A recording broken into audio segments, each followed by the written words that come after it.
Ooh, as we go on into the Napili Coast, we have a very special guest. She's going to give us some new information. Yeah. Hee-hee. This is good fun, man.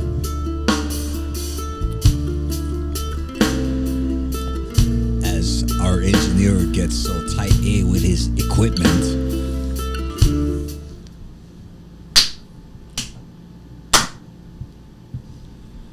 And we're live. Oh, man. Hey, B, how you doing? I don't know, man. That green shirt and the black suave jacket. Look at our director. Not too shabby, not too no, shabby. man. You're looking handsome as... And how you like that song in the background? I like that. Hey, man, that sounds like ukulele, doesn't it? It sounds like you, actually. I know all your licks, man. Woohoo! Well, how many Grammy Awards you won from that piece? Grammy? Yeah. I don't want to talk about that. Okay. Well, Anyways, yeah, can't give it all away. Okay. But anyways, we got a special guest. yes, we do. Sitting right over there. Aloha. Aloha. Can I introduce? Oh, bro, it's We got Take the it head, away. We got our head director Arlie, and his lovely wife Kuhea here's at the RiFF. and that's not her claim to fame. So we gotta be. I'm gonna tell her what she's gonna be talking about, and she's gonna be saying it. But yeah, so we're gonna give the stage to Kuhea. And, Yeah. All right, I'm going to switch out from being Mrs. Asiu Yes. to To Miss Roy Roundup. Yes. do it. Yes, Do it. Enlighten us. Yes. Tell us all about this. About your adventures with this this group and this program or this movement. Okay. Very interested. Yeah, And You I'm nailed getting it. hot, so I'm gonna you I'm gonna nailed take it. off my jacket. Go ahead. It actually is a movement. We call it a movement for conservation. But thanks for having us or having me. And I always say us because there are two other partners that aren't here today, and hopefully we can talk story with them at a later time. Brian Yoshikawa of Maui Sporting Goods and Daryl Tanaka, fisherman's Brian, advocate. yeah. And what we started back in 2008 is the Maui Roy Roundup. And so it's up on the screen, our logo. And the Maui Roy Roundup started right here, 2008, and it was an effort to control invasive fish on our reefs and focusing on 3 fish that were introduced to the state of Hawaii in the 1950s by the state of Hawaii, and that was the roy or peacock grouper, the ta'ape or blue line snapper, and the to'au. So just those 3. Just those 3 in particular. Yes. Can we see do you have any kind of footage of like an actual roy? Yeah, I'll bring one up right now. Here it is. Here's one shot. It actually is a very beautiful fish. It is. Yeah. So they were introduced from the Marquesas in the 1950s. The roy, the to'au, and ta'ape. Marquesas. So a question.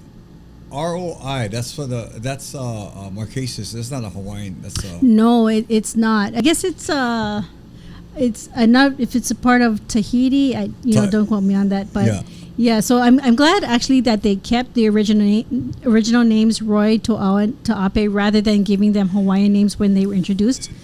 So that snapper is the English name, huh? The red line, blue line snapper. Right. So okay. I can pop up a picture of Yeah, that one. people are love snapper when you go to a restaurant. Right. You always Yeah. hear that. And people actually do eat the grouper as well. Wow, that one looks good. But the risk that you take from eating the roy is that sometimes it can be high in ciguatera. And what's that again? May I ask? Ciguatera is a toxin that is found in the fish and through what they eat. And if you get some of that in your system, it can make you very sick.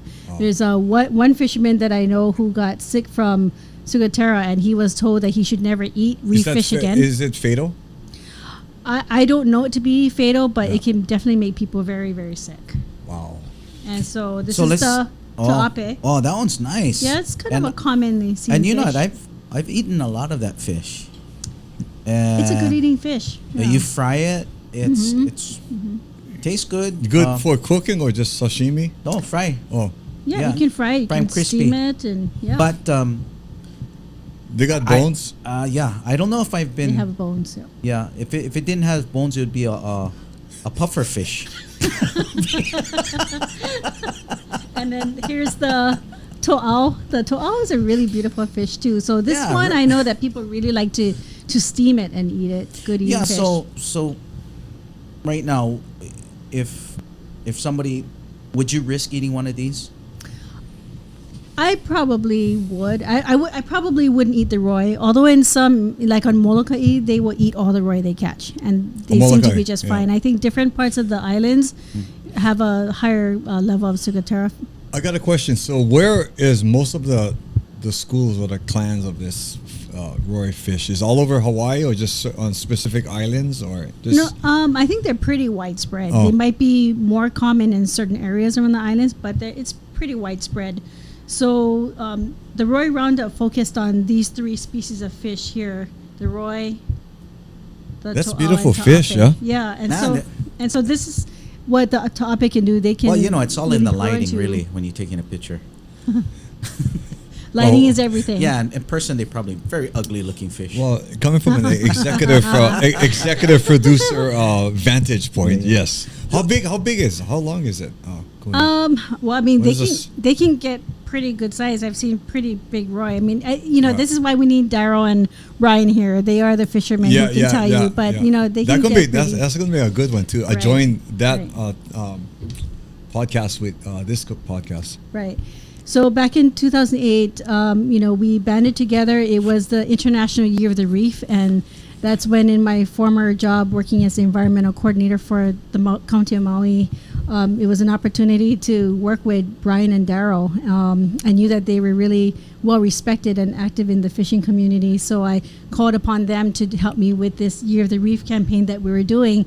And then it just came about that we wanted to do a fishing tournament that focused specifically on invasive fish. So is that annually? So we did it for a total of 5 years, and we held 8 tournaments in those 5 years. Wow. Yeah, so these are some of the fishermen from 2012, and you can see how big some of those roy can get. Wow. And that's the most, they would catch mostly roy with some to'au and some ta'ape, but roy was definitely their target. And so we did the tournament for 5 years, and it really got to be, it raised a lot of awareness, not just on Maui, but It got really popular. yeah, statewide. There Yeah. were a lot of people on other islands who were calling us up and wanting to find out how they could run a roy roundup on their island. And so That's good. throughout the years, I think every island has So has run once one. again, what year did this kind of officially get taken off, when you guys actually had people get together, a tournament? And what was the first year? The first year was 2008. And Wow, that's not long running, yeah. so I've been to one of them, one or two, maybe 3. I can't remember, but it seemed like when I participated as a guest watching, I wasn't a diver, but participated in weighing the fish, and it was a really great time. And there's Well, bring the community together yeah, too. there's food, Yeah. there was prizes, there's a lot of pride in the local divers, and they all got together. Most of the divers know each other anyways, Yeah. but this was a way to get the kids involved and Yeah, families. the divers. I mean, these guys, we would have anywhere from 50 to 80 divers per Wow. tournament, and they would team up because we would never let anybody dive by themselves. Yeah. But they would pair up, and these guys all paid an entry fee to enter a tournament where they knew they would not be catching fish to take home to eat. They entered this tournament to help control invasive species on our reefs.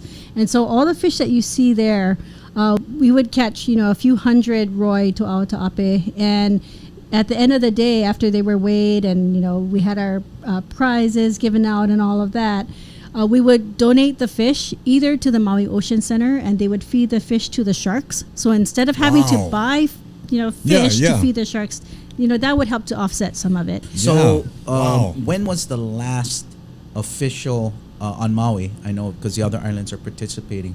What was the last official roy roundup tournament on the Maui? The last one that we did, the last official Maui roy roundup was in 2012, and this is a picture from that year. 2012. So, So it's been about 8 years since the. But then, do you believe that?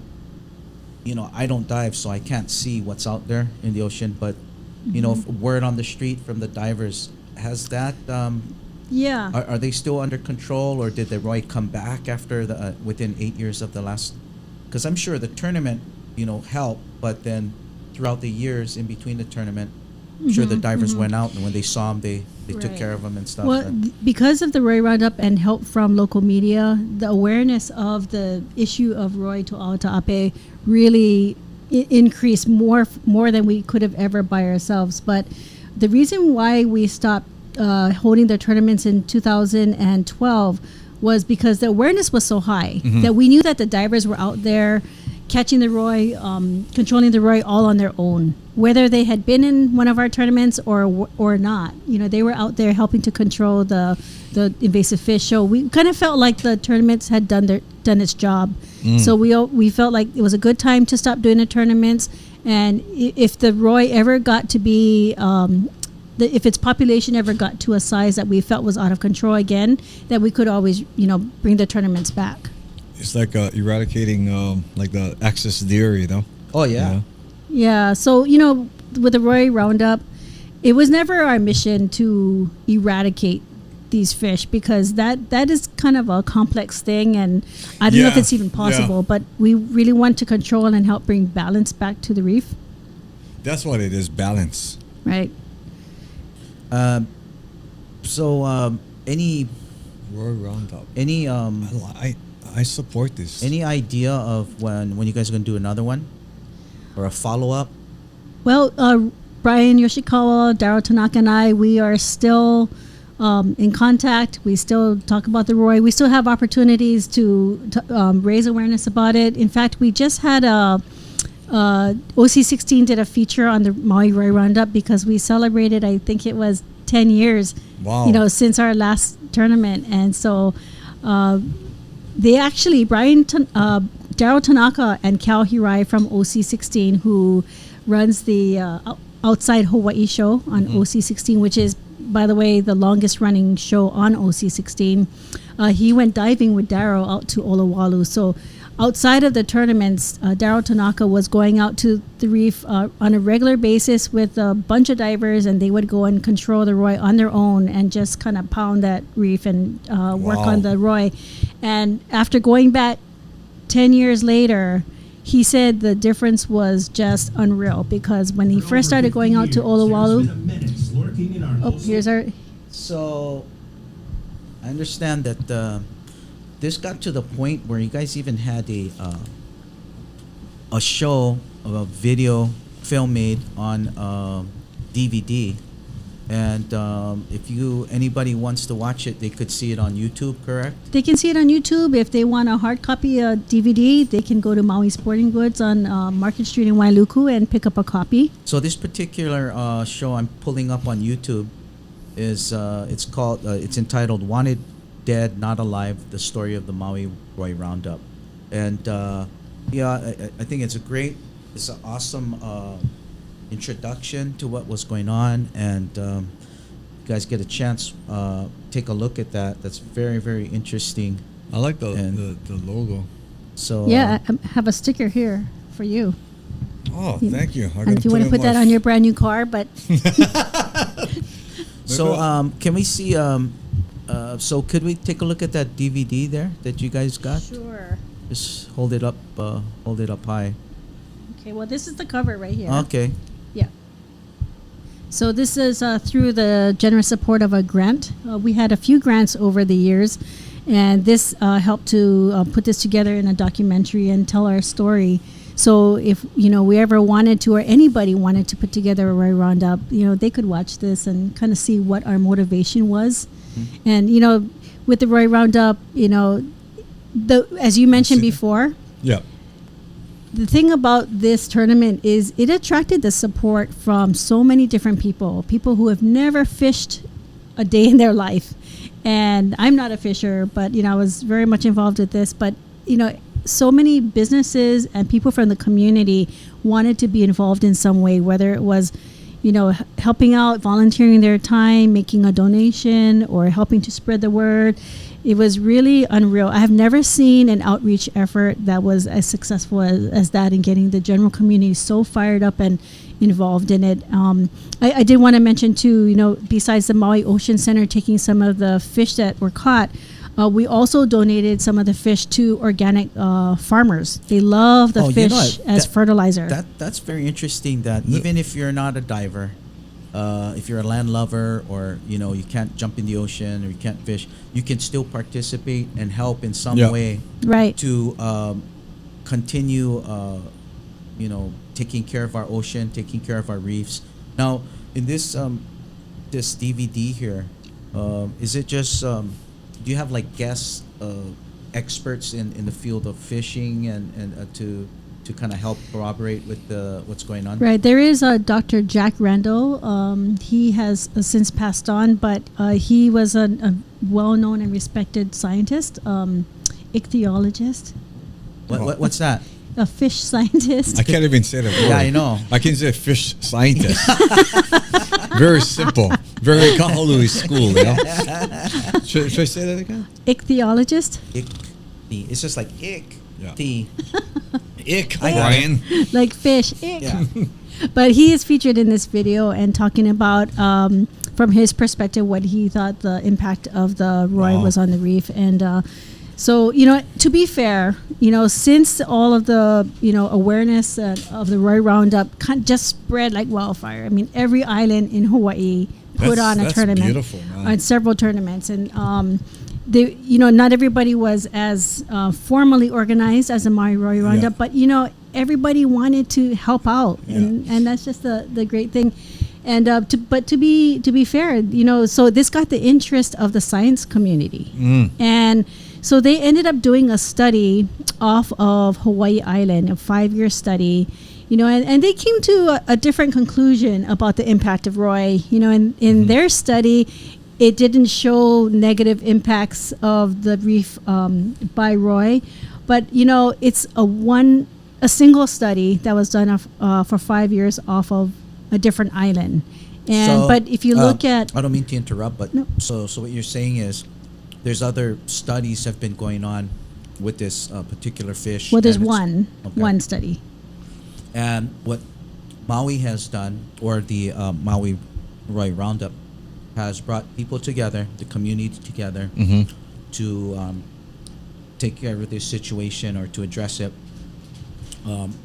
That in itself, I think, bringing community together and for a worthy cause, an interesting cause, is a great thing. Are you eating something fishy there? Oh, I just, he's eating another invasive species. He's eating venison jerky. Yeah, I'm sorry to interrupt. Can I have one? Oh, Okay, yeah. You never did offer that in 3 days, so. I just There want you to shout go. out. This I can do your part to control invasive species. Well, here on the RiFF, me and B, we love to snack and poo-poo, so I like to shout out to the Fukushimas. All right. For taking this lovely, paper thin. I think he's got a super sharp knife to cut this, but it's almost like oh man, I gotta try that. That tastes. Thank You look so good eating it. I gotta try that. well, it's so good. So we gotta get back to this. Yeah, Okay, no, so- I would make a point about Daryl. So while it wasn't a scientific study with scientific methods, Daryl and a bunch of guys, they went out regularly to a reef off of Olowalu here on Maui. And when they first started going there, Daryl says the reef was barren. You didn't see anything but Roy in those days. And that was more than 10 years ago. Wow. And so he would go there with these guys, and he would call them Kill Roy days. And they would just go out there and shoot nothing but Roy. Not even fish to take home to eat, just to control the Roy. Now, 10 years later, they went back.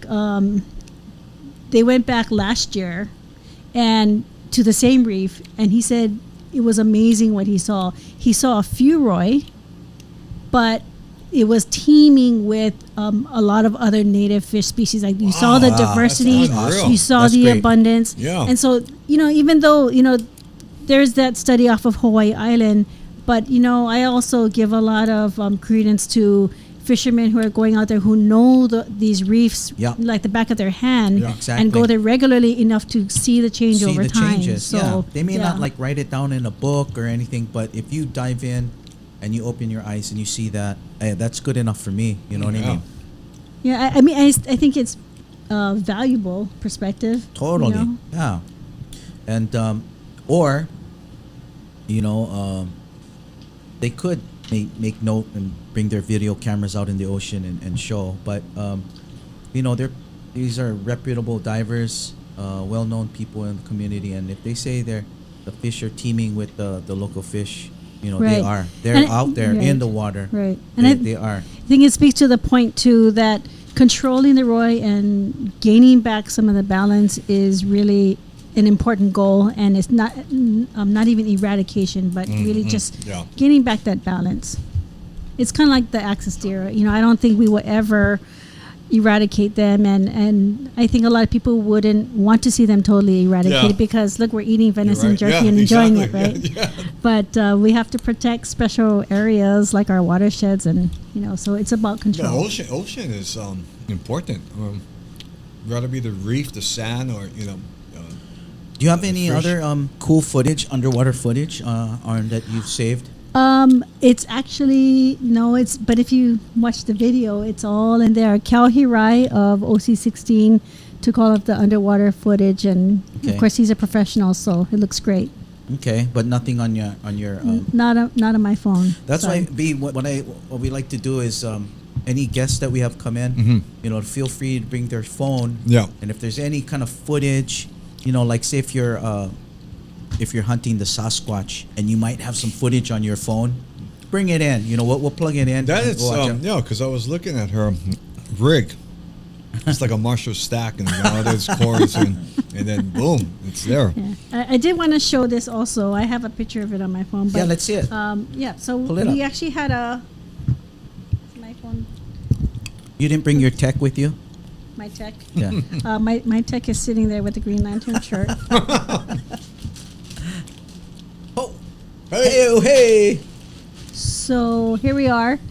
This is now, I can't believe it's already been 10 years, but 10 years ago we were featured in Hanaho magazine, and Daryl Tanaka is largely to thank for that. But they actually did a story on the movement and what we were trying to accomplish at the time. Oh, that's and, awesome. Yeah, and how it was just successful at bringing different sectors of the community together. It was something that it was a total win-win what- situation. That's what I really like from the start is the whole entire state came together. Comes together and help out, and it's a fun-filled day.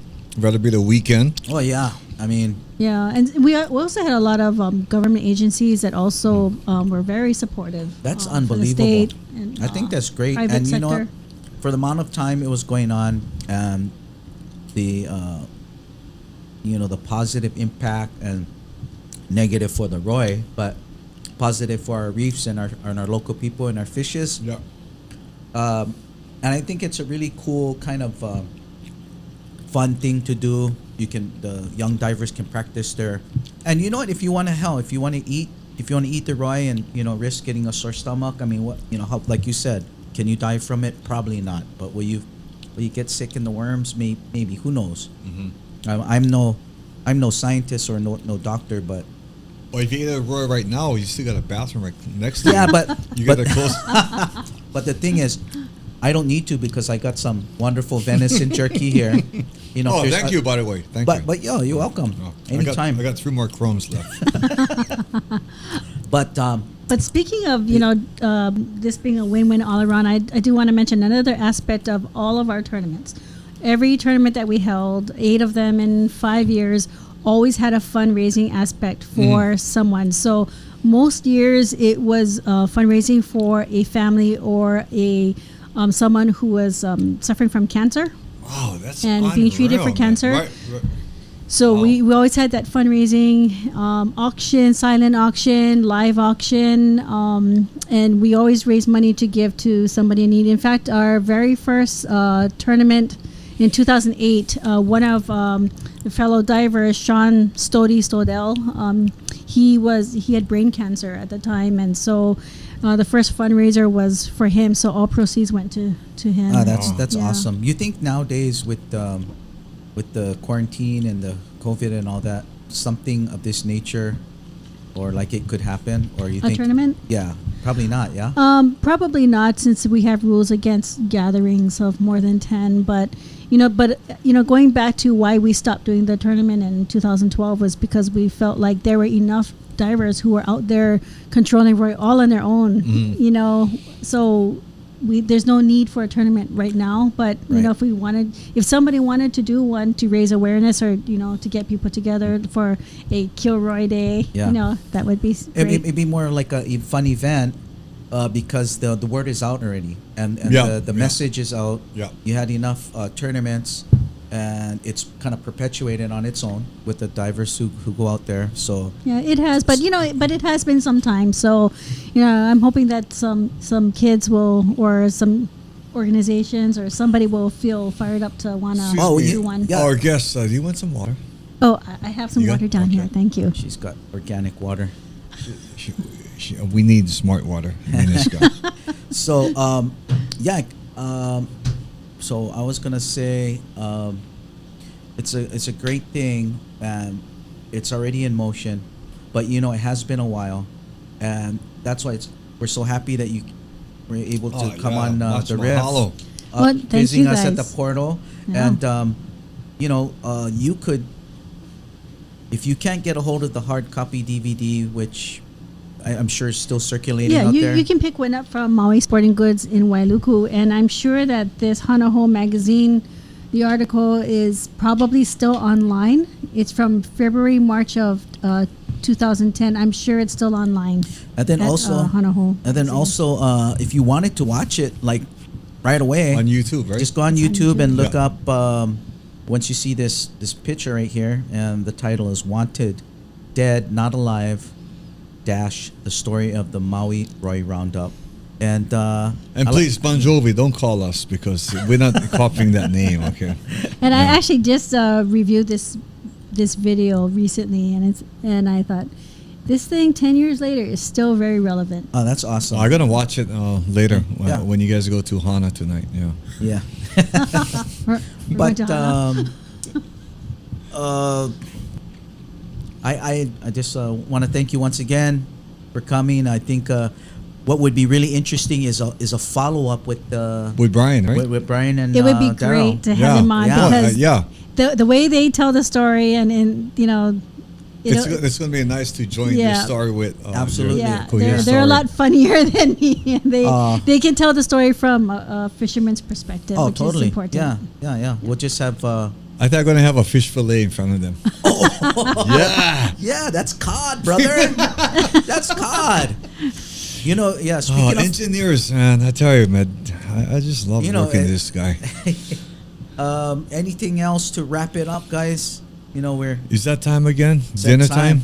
It's almost poo Din hour. din? Poo-poo hour? Let's poo-poo, man. Well, thanks for the opportunity to talk Oh, about this yeah. and Much mahalo. bring this back to people's attention. What a lovely Let's guest. listen to your ukulele, man. Oops, wrong button. Wrong button. I got to teach you the board yet. Yeah, that's not too bad. Give me some ook, man. Give me some ook. All right, there we go. We're going to go out with... Anyways, guys. What CD is that from? I'm going to promote you, brother. Okay, here. Yeah. This one right there. What's the song? Ook Madness. Okay, Track number so 10. anyway, hi, I'm his producer anyway. My name is Brian, and this is my brother Arlie on ukulele of Off the Couch, Mr. Triple A himself, and the title cut, Ook Madness, number 10. Yeah, and I'd like to give a shout out to Mr. Robert Suhaku, who engineered all my Robert, albums. we love you. Yeah, brother. Hey, so since we're in a pandemic, are you ukulele back on the couch? I'm back on the couch, but hey, you know what? We're here at the portal.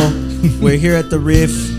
And at the RiFF, Look how nice you look on black and black, baby. Yeah. everything happens at the RiFF. Yes. E for E, right, B? E for E. Right, And you what know- is that now? What does that mean? Everything for everyone. Aloha, everybody. Aloha, you guys. Have a great evening. Aloha. All right. Mahalo. Aloha. Oh, they give me chicken skin, family.